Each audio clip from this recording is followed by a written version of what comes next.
35-year-old suspect has been arrested by the Hawks for being in contravention of the Protection of Constitutional Democracy Against Terrorist and Related Activities Act.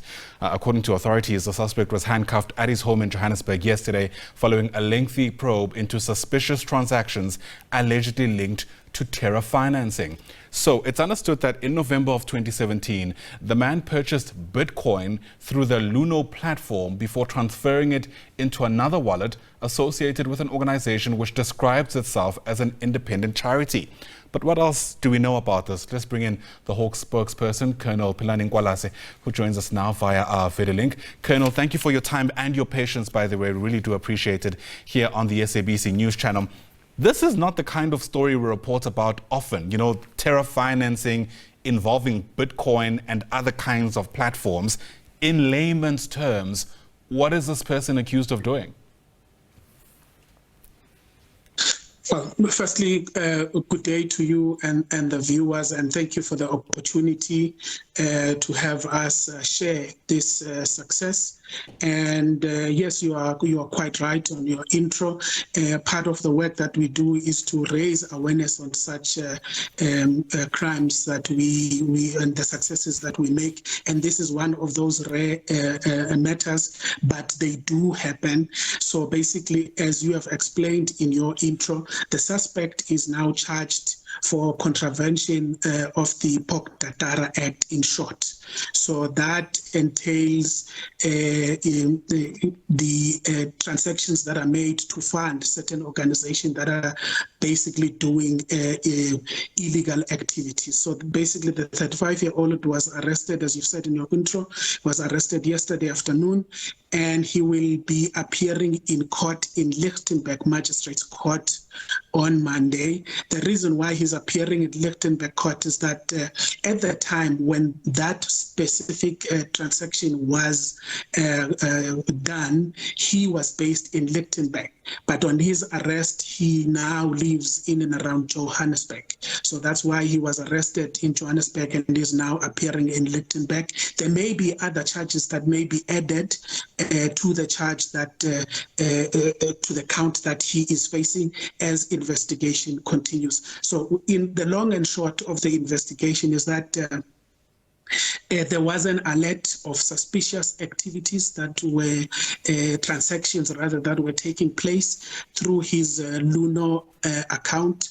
And so basically Luno was actually used to launder money to other organizations. And this transaction basically, our preliminary investigation revealed that this transaction happened after there was an ad by the organization, which you have mentioned, that is allegedly posing as a guise of a charity organization, and which is linked to other organizations which we are known by the Hawks, but due to the sensitivity of the matter, would prefer not to say, as the matter will be ventilated in court. So these other organizations are allegedly involved in some terror activities in another country. Sure. This organization that you're referring to where the money was transferred, as I said, we just know it as an independent charity. Do you have any information around what you suspect they're actually involved in? Well, I suppose what we've said, disclosed on the statement, what we are at liberty to say is that even the ad that they put out, which was on social media, it was the activities around receiving weapons and, of course, other activities that they are believed to be involved in. And the associations, the other organizations that are associated with this charity are alleged to be involved in activities of terrorism. Sure. We know the value of the Bitcoin has increased dramatically since, this kind of currency gained traction. How much money are we speaking about, Colonel Nkwalase, in these transactions? Well, at this stage, there is one specific transaction that we are successfully charging the suspect on, is that one of 11,500 rand. And of course, like you say, it was back in 2017. And so the money, the value of the money that was transferred from his local bank account is that 11,000. So the Bitcoins that were then purchased through Luno and then transferred to another organization, that would be of that value.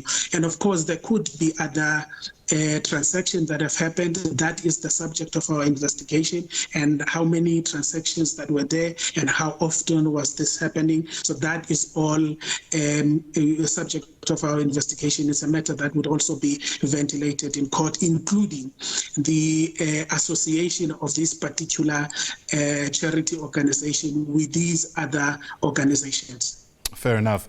Difficult to imagine that somebody involved in something like this would be working alone, Colonel.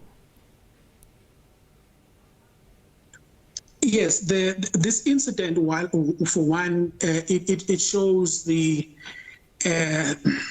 how people and criminal syndicates now, find ways and means to launder money in existing platforms. And we are aware of this, and we are watching those, which is why we sound the alarm when we have such successes, so that we discourage people from these activities, and so that they may know that they will be brought to book. Now, this is a South African citizen who is aiding other organizations outside of the country that are allegedly involved in illegal activities. So we really discourage that, and we are working in collaboration with other local entities and of course other international partners to ensure that we crack down on incidents like these ones.